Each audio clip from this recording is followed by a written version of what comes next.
الحمد للہ رب العالمین والصلاة والسلام علی سید الانبیاء والمرسلین اما بعد فاعوذ باللہ من الشیطان الرجیم بسم اللہ الرحمن الرحیم۔ الحمدللہ الہادی پروگرام میں طہارت کے موضوع پر ہم کلام کر رہے تھے اور ان آیات کریمہ کو آپ کی خدمت میں پیش کرنے کی سعادت حاصل کر رہے ہیں کہ جن میں اللہ تبارک و تعالی نے طہارت کے متعلق احکامات اور ارشاد فرمائے ہیں۔ چنانچہ سورہ مائدہ کی آیت نمبر 6 ہے، اللہ تبارک و تعالی ارشاد فرماتا ہے کہ یا ایھا الذین آمنوا، اے ایمان والو، اذا قمتم الی الصلاۃ، جب تم نماز کا ارادہ کرو۔ ویسے لفظی ترجمہ تو یہ ہے کہ جب تم نماز میں کھڑے ہو جاؤ، تو لازم بات ہے کہ نماز کے لیے کھڑے ہو کر تو وضو نہیں ہو سکے گا، اس لیے بعض اوقات ایسا ہوتا ہے کہ الفاظ کے جو ظاہری معنی ہیں ان سے ہٹا کر معنی کرنا پڑتا ہے۔ تو اذا قمتم الی الصلاۃ، جب تم نماز کا ارادہ کرو، فاغسلوا وجوہکم، تو دھو تم اپنے چہروں کو، وایدیکم الی المرافق، اور اپنے دونوں ہاتھوں کو کوہنیوں سمیت، وامسحوا برؤوسکم، اور اپنے سروں کا مسح کرو، وارجلکم الی الکعبین، اور تک اپنے دونوں پیروں کو دھو۔ آگے اور بھی احکام ہیں، جنابت کے بھی ہیں، تیمم کے ہیں، وہ بعد میں ٹچ کرتا ہوں، پہلے ہم اس پہ کلام کر لیتے ہیں۔ تو یہ ہمارے جتنے بھی سننے والے ہیں وہ یاد رکھیں کہ اس میں اللہ تبارک و تعالی نے وضو کا حکم ارشاد فرمایا اور وضو کے فرائض ذکر فرمائے ہیں۔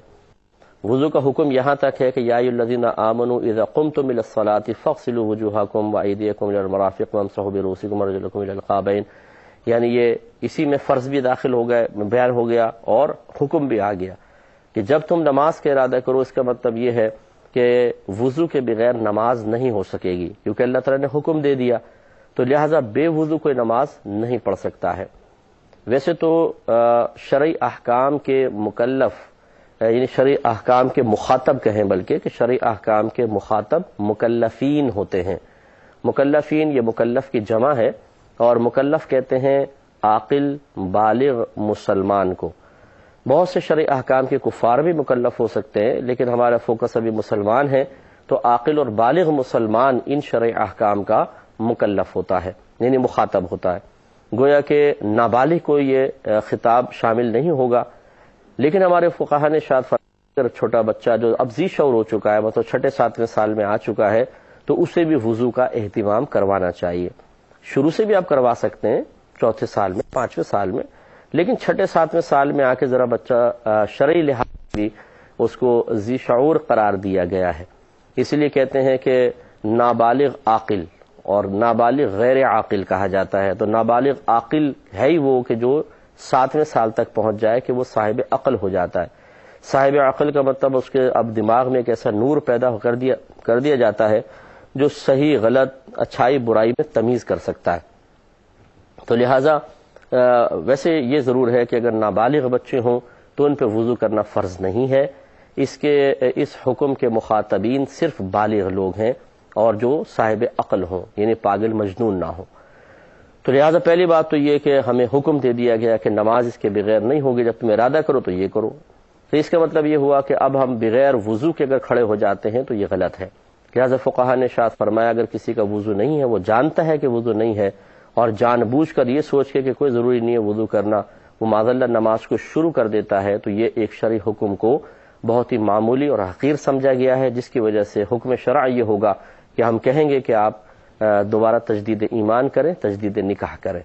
اس لیے وضو ایک اہم چیز ہے اور نماز کے لیے شرط کی حیثیت رکھتا ہے، سمجھ لیجئے، کیونکہ طہارت نماز کی شرائط میں شامل ہے اور وضو اس کا ایک حصہ ہے۔ ظاہری بدن بالکل نجاست سے پاک و صاف ہے، غسل بھی اس کا ہے، جنبی نہیں ہے، یعنی کم از کم حالت جنابت میں نہیں ہے، لیکن بے وضو ہے تو وہ نماز کے قابل اس وقت تک نہیں ہوگا جب تک باقاعدہ وضو نہ کر لے۔ اور اللہ تبارک و تعالی نے وضو کے 4 فرائض ذکر کیے ہیں۔ فاغسلوا وجوہکم، تم اپنے چہروں کو دھو، وایدیکم الی المرافق، اور کوہنیوں سمیت اپنے دونوں ہاتھوں کو دھو۔ تو انگلی کے سرے سے لے کر کوہنی تک۔ یہ ویسے تو ید کا اطلاق جو ہے نا، یدن کلام عرب میں یہاں بغل تک ہاتھ کو کہتے ہیں، پورا ید کہلاتا ہے، لیکن جب اللہ تعالی نے الی المرافق فرما دیا، کوہنیوں تک، تو پھر بس یہ باقی جو ہے یہ شامل نہیں ہوگا، کوہنیوں تک ہمیں کوہنیوں سمیت اپنے دونوں ہاتھ دھونے ہوں گے۔ اور وَامْسَحُوا بِرُؤُوسِكُمْ، اور اپنے سروں کا مسح کرو، وَأَرْجُلَكُمْ إِلَى الْكَعْبَيْنِ، اور اپنے دونوں پیروں کو ٹخنوں سمیت دھو۔ تو اس کا مطلب یہ ہوا 4 فرض ہیں، چہرہ دھونا، دونوں ہاتھ کونیوں سمیت دھونا، سر کا مسح کرنا، اور دونوں پیر ٹخنوں سمیت دھونا۔ تو یہ 3 اعضاء کو دھونے کا حکم ہے، ایک عضو کے مسح کرنے کا حکم ہے۔ یہ 4 مل کر یہ 4 فرائض پھر وضو کو کمپلیٹ کرتے ہیں۔ اور یہ چونکہ اس میں فَاغْسِلُوا وُجُوهَكُمْ وَأَيْدِيَكُمْ إِلَى الْمَرَافِقِ وَامْسَحُوا بِرُؤُوسِكُمْ وَأَرْجُلَكُمْ إِلَى الْكَعْبَيْنِ، ایک ترتیب سے حکم ہے۔ تو اس لیے فقہائے احناف یہ فرماتے ہیں کہ ان 4 اعضاء کے اندر ترتیب سنت مؤکدہ ہے، واجب یا فرض قرار نہیں دیا، ہمارے نزدیک سنت مؤکدہ ہے۔ لہذا جب یہ سنت مؤکدہ ہے تو اس سے معلوم ہوا کہ اگر کوئی اس کے خلاف بھی وضو کر لیتا ہے وضو ہو جائے گا، لیکن سنت ترک ہوگی، جس کی بنا پر 1-2 بار کرے گا تو برا ہے، اور عادت بنا لے تو گناہ گار ہوگا۔ مثال کے طور پہ کوئی جاتے پہلے پیر دھو لیتا ہے، پھر دونوں ہاتھ دھوتا ہے، پھر چہرہ دھوتا ہے، پھر سر کا مسح کرتا ہے، ترتیب بدل دی اس نے، تو یہ وضو ہو جائے گا۔ لیکن چونکہ یہ قرآنی ترتیب بدلا ہے تو گویا کہ سنت موقدہ کو ترک کیا ہے، جس کی بنا پر 1-2 بار چھوڑنا برا اور عادت بنا لے تو ہم کہیں گے گناہ گار ہوگا۔ اس لیے خاص طور پہ جب آپ غسل کرنے لگیں تو ذرا ترتیب ملحوظ رکھا کریں کہ اگر ہم یہ نیت کر لیں کہ جی غسل بھی ہو جائے میرا وضو بھی ہو جائے، اور شاور کھول دیا، اب نیچے کر رہے ہیں اور ہاتھ پہ پاؤں پہلے کر دیا، ترتیب قائم نہیں کی، تو سنت موقدہ ترک ہوگی، وضو ہو جائے گا۔ تو ترتیب قائم رکھیں۔ اسی لیے ہمارے آقا صلی اللہ علیہ وسلم کی سنت کریمہ تھی کہ آپ جب غسل فرماتے سب سے پہلے دونوں ہاتھ کو پہنچوں تک دھوتے، اس کے بعد اگر بدن پر ظاہری طور پر کچھ چیز موجود ہوتی اس کو دور کرتے، مطلب ایسی چیز جس کو دور کرنا ضروری ہوتا، اور اس کے بعد نماز کی طرح کا وضو کیا کرتے تھے، وضو کرنے کے بعد پھر غسل فرمایا کرتے تھے۔ لیکن میں آپ کو پہلے سمجھا چکا ہوں، شروع میں جب ہم نے پانی کا بیان ہم نے کیا تھا تو آپ کو سمجھایا تھا کہ پانی اللہ تعالیٰ نے ایسے وصف کے ساتھ پیدا کیا ہے کہ آپ نیت کریں نہ کریں وہ پاک کرنے والا ہے۔ لہٰذا اگر کوئی شخص نہر میں کود جائے، باہر نکلے گا باوضو ہوگا، شاور کے نیچے اچھی طرح نہا لیں، آزے وضو پر پانی بہہ گیا، آپ باوضو ہیں، لیکن ثواب نہیں ملے گا، یہ تو ہے، لیکن وضو تو ہو جائے گا۔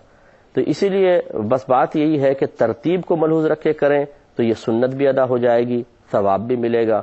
اور اگر آپ نے پہلے وضو نہیں کیا، ویسے بس شاور کے نیچے نہا لیے، تو اگر آپ ہم سے یہ پوچھیں کہ کیا اب وضو کرنا لازم ہے، تو وضو کرنا کوئی لازم نہیں ہے، آپ جا کے اسی طرح نماز ادا کر سکتے ہیں۔ لیکن اگر کوئی بے ترتیب اس طرح وضو کیا یا نہا لیا، اس کے بعد وہ وضو کر لے تو بہت اچھی بات ہے کہ یہ ترتیب اس کو حاصل ہو جائے گی، اور سنت کے مطابق کرے تو نور علی نور ہے کہ پہلے ہی وضو کر لیں، پھر اس کے بعد اپنے غسل کو مکمل کر لیا جائے۔ اب اس میں دیکھیں 3 اعضاء کو دھونے کا حکم ہے اور ایک عضو کو مسح کرنے کا حکم ہے۔ تو دھونے کی تعریف ہم نے آپ کو بارہا مختلف پروگرامز میں ہم سے سنتے ہی رہتے کہ دھونے کا مطلب ہے کہ جس جگہ کو آپ دھو رہے ہیں اس پر سے کم از کم 2 بوند پانی بہہ جائے، 2 بوند پانی بہہ جائے کم از کم۔ یہ فقہاء کی عادت ہوتی ہے کہ جس چیز کا حکم قرآن پاک میں ایسا بیان ہوتا ہے جس میں تفصیل نہیں ہے تو وہ اپنے پاس سے کچھ ایسی تفصیل ذکر کر دیتے ہیں تاکہ عوام کو مسئلہ سمجھنے میں آسانی ہو۔ کیونکہ اب دھونے کی تعریف کیا ہے، کتنا پانی بہائیں تو کہیں گے کہ جی دھل گیا، اب عوام پہ چھوڑ دیں تو کوئی رائے دے گا، کوئی رائے دے گا۔ تو فقہاء نے آسانی پیدا کرنے کے لیے بتا دیا کہ اگر آپ 2 بوند پانی بہا دیں تو گویا کہ آپ کا ایک دفعہ دھونا متحقق ہو گیا، مزید 2 بوند بہائیں تو 2 دفعہ دھل گیا، اور مزید 2 بوندیں بہائیں تو 3 دفعہ دھلنا کہلائے گا۔ اس کا مطلب ہوا کہ 6 بوند پانی اگر بہا دیا جائے تو سمجھ لیں 3 دفعہ دھلنے کی سنت ادا ہو جاتی ہے۔ تو اب آپ یوں کریں، میں تمام دیکھنے والوں سے گزارش کرتا ہوں کہ کبھی آپ یوں پانی لیں اور اس کو اس طرح چہرے پہ قطرہ قطرہ کر کے گرائیں، کوشش کریں کہ قطرہ قطرہ ٹپکے، یا ہاتھ پہ گرا لیں چلیں آپ یوں کر کے، کیونکہ چہرے پہ ذرا مشکل ہوگا صرف اندازہ کرنے کے لیے۔ تو جب 6 قطرے گر چکے تو رک جائیں۔ اب آپ دیکھیں کتنا پانی، کس طرح پانی آپ کی سطح پر ہے، بس یہ جو 6 بوند گر کے پھیلی ہیں یا بہی ہیں، سمجھ لیں یہ 3 دفعہ ہاتھ آپ کا دھل گیا ہے۔ اس سے آپ کو یہ اندازہ کرنے میں آسانی ہوگی کہ کتنی مقدار میں پانی بہایا جائے تو 3 مرتبہ دھلنے کی سنت پوری ہو جاتی ہے۔ اس سے پھر آپ کو متصلاً یہ بھی اندازہ ہو جائے گا، آپ دیکھیے گا وضو خانے پر بیٹھ کر کہ لوگ پورا نلکا کھولتے ہیں فل سپیڈ میں اور یہ ڈالے جائیں گے، پانی ڈالے جائیں گے، اب ایک دفعہ اگر وہ یوں پانی ڈالتے ہیں مثال کے طور پر اور 6 بوند پانی بہہ جاتا ہے تو ایک دفعہ ڈالنے پر ہی 3 مرتبہ چہرہ دھل سکتا ہے. پھر یہ سائڈ چکے رہ جاتی ہیں تو چلیں اس پر بھی ڈال لیں, تو اطمینان کے ساتھ ذرا پانی اچھی طرح ڈال لیں. لیکن 6 بوند پانی سمجھ لیں کم از کم بہہ جائے تو 3 دفعہ دھونا متحقق ہو جائے گا. اس سے آپ اندازہ کریں گے کہ بعض اوقات ہم بہت زیادہ مبالغہ کرتے ہیں, ہمیں اطمینان نہیں ہو پاتا, ہم سمجھتے ہیں کہ شاید بہت زیادہ پانی بہائیں گے تب ہم پاک ہوں گے, تو اس میں پھر 600 بوندیں بعض اوقات بہہ جاتی ہیں. اور اتنا زیادہ پانی وضو کرتے ہوئے خرچ کرنا یہ قطعاً غیر مناسب ہوتا ہے. فقہا نے اور خود ہمارے نبی کریم صلی اللہ علیہ وسلم نے ایک صحابی کو ارشاد فرمایا کہ پانی میں اسراف سے بچو, چاہے تم نہر فرات کے کنارے وضو کر رہے ہو. اب دیکھیں نہر میں وضو کریں گے تو پانی نہر میں گر جائے گا, زیادہ ضائع ہونے کا اندیشہ نہیں ہے, لیکن میرے آقا صلی اللہ علیہ وسلم وہاں پر بھی منع فرما رہے ہیں کہ, اور یہ اشارہ کر رہے ہیں اس طرف کہ نہر فرات پر بھی اگر تم وضو کر رہے ہو تو احتیاط کرو کہ پانی کی قلت اور کثرت کو نہ دیکھو کہ جو تھوڑا پانی ہے تو احتیاط سے استعمال کر لیا, اور زیادہ پانی ہے تو سوچا یار زیادہ استعمال کر بھی لیا تو کیا ہوا, یہ اسراف ہوگا, فضول خرچی ہو جائے گی اور اسراف منع ہوتا ہے. تو یوں میں نے دیکھا ہے کہ اپنے گھر پہ وضو کر رہے ہوں, زیادہ پانی خرچ کریں تو امی کی آواز آتی ہے پیچھے سے, ارے بھائی نلکا تھوڑا کم کھولو, پانی نہیں آ رہا, 3000 کا ٹینکر ڈلوایا ہے.